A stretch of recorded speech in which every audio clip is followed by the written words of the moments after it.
Hi, it's HardReset, and today I'll show you how to fix your DOOGEE Note 56 Pro charges slowly.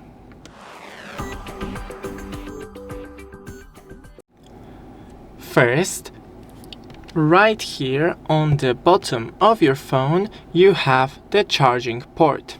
Make sure that it is clean. You can clean it with a non-metallic tools, so use Q-tips, wooden sticks, or compressed air, because the metallic tools may damage the port. Then check your cable and the charger if they are not broken in any way.